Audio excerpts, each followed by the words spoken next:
Assalamualaikum warahmatullahi wabarakatuh. Saya Fadila Rahmi dengan NIM 1913030061 akan menjelaskan materi mengenai mazhab realisme hukum. Sebelum saya menjelaskan mengenai hal tersebut, apakah teman-teman dapat memahami atau apakah teman-teman mengetahui apakah itu realisme hukum atau apakah itu menurut pandangan teman-teman apakah mazhab realisme hukum tersebut? Oke, baiklah, sebaiknya saya akan menjelaskan sedikit mengenai apakah itu mazhab realisme hukum.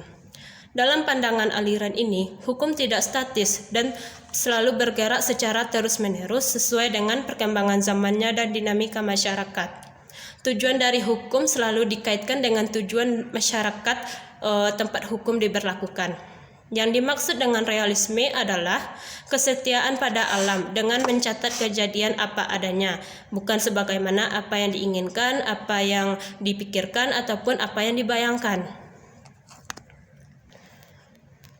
Baik, tadi saya menjelaskan kepada teman-teman mengenai hukum tidak statis dan selalu bergerak secara terus-menerus sesuai dengan perkembangan zamannya dan dinamika masyarakat.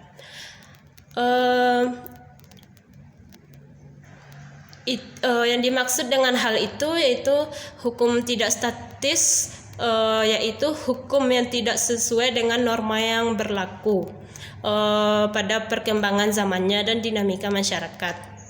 Selanjutnya juga sebelumnya saya akan bertanya kepada teman-teman, apakah tujuan dari hukum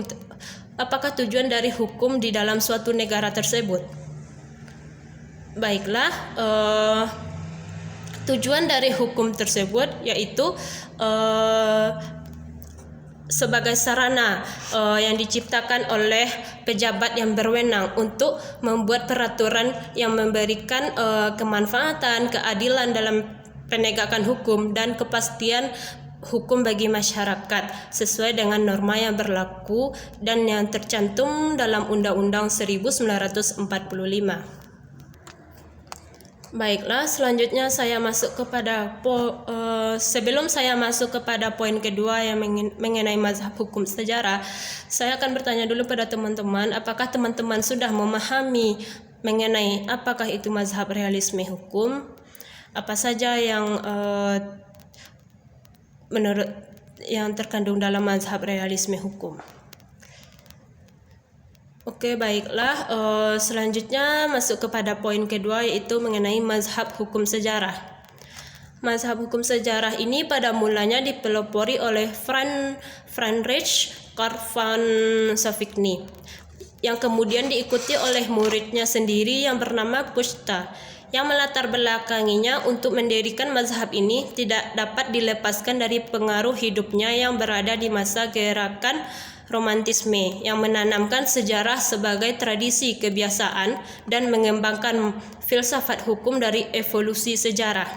Mazhab ini telah memberikan pengaruh positif terhadap sistem hukum, seperti yaitu berlakunya hukum adat di tengah-tengah masyarakat.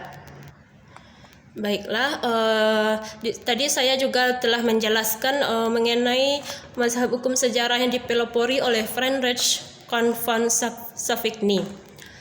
Menurut teman-teman, apakah teman-teman sebelumnya tahu siapakah tokoh tersebut? Siapakah Friedrich Karl von Savigny tersebut? Baiklah, saya akan menjelaskan mengenai sosok tokoh yang bernama Friedrich Karl von Savigny. Friedrich Karl von Savigny yaitu adalah seorang figur hukum dengan reputasi tinggi.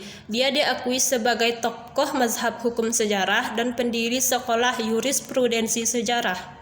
Friedrich Karl von Savigny ini adalah seorang ahli hukum dan sejarawan Jerman. Ia lahir pada tanggal 21 Februari 1779 dan wafat pada tanggal 25 Oktober 1861. Menurut beliau menyatakan bahwa di dunia ini terdapat beragam bangsa. di mana tiap bangsa memiliki jiwa bangsa masing-masing. Keanekaragaman jiwa bangsa bisa dilihat secara langsung melalui ragam bahasa, adat istiadat di tengah-tengah masyarakat. Walaupun dengan keanekaragaman di bangsa Indonesia tersebut tidak memiliki satupun perbedaan di antara masyarakat satu dengan masyarakat lainnya. Keanekaragaman tersebut tidak menjadi penghalang untuk mewujudkan kesatuan dalam suatu bangsa tersebut. Setelah saya jelaskan mengenai biografi dari Friedrich Karl von Savigny tersebut, selain itu beliau juga memiliki pemikiran yang mana di antara itu pemikiran Friedrich Karl von Savigny yaitu yang pertama, jiwa bangsa seluruh masyarakat tidak boleh hanya dari golongan masyarakat tertentu saja. Yang kedua, terkadang peraturan perundang-undangan tidak selamanya muncul tanpa sebab. Contohnya saja peraturan terhadap perjuangan kerja keras yang terdapat di Inggris yaitu Serikat Kerja. Yang ketiga, hakim dan ahli hukum harus mendapatkan perhatian. Jiwa bangsa bisa saja menjadi bahan kasarnya serta wajib adanya seorang penyusun agar bisa membentuk suatu hukum. Yang keempat, peniruan ternyata merupakan kasus yang banyak dimainkan perannya. Contohnya saja hukum Romawi dan pengaruh hukum Prancis diambil alih secara sadar oleh berbagai bangsa. Selanjutnya saya akan menjelaskan mengenai sosok dari tokoh yang bernama Puchta. Puchta ini merupakan tokoh mazhab sejarah. Mazhab sejarah ini timbul dari tahun 1798 sampai 1846. Puchta merupakan murid dari Karl von Savigny yang berpendapat bahwa hukum terikat pada jiwa bangsa yang bersangkutan dan dapat berbentuk adat istiadat, undang-undang, dan karya ilmiah para ahli hukum. Sekian itu sebanyak itu. Selanjutnya saya akan menjelaskan mengenai apa sih alasan lahirnya atau munculnya mazhab sejarah, atau apa sih yang melatar belakangi munculnya mazhab sejarah.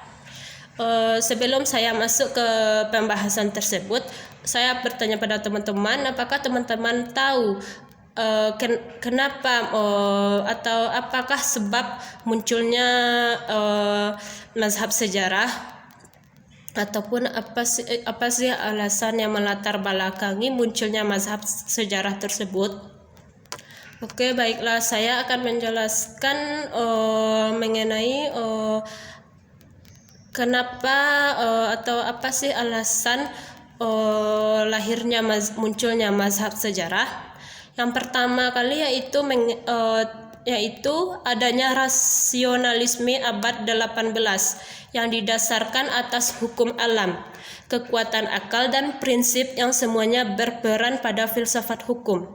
Karena mengandalkan jalan pikiran deduktif tanpa memperhatikan fakta sejarah, kekhususan, dan kondisi nasional.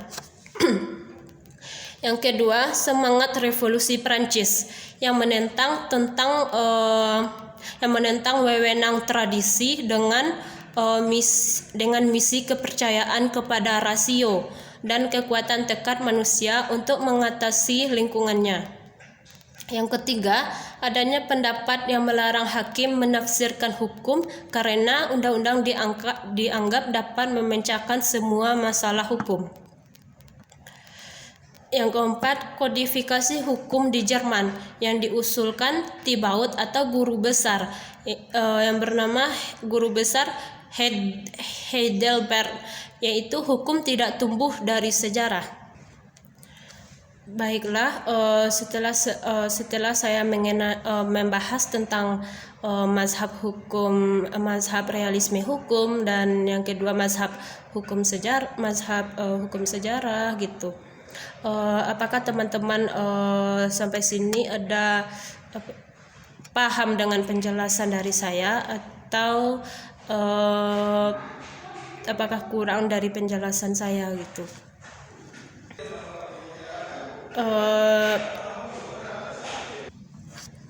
Oke, baiklah, mungkin hanya sekian yang dapat sampaikan mengenai mazhab realisme hukum dan mazhab hukum sejarah. Assalamualaikum warahmatullahi wabarakatuh.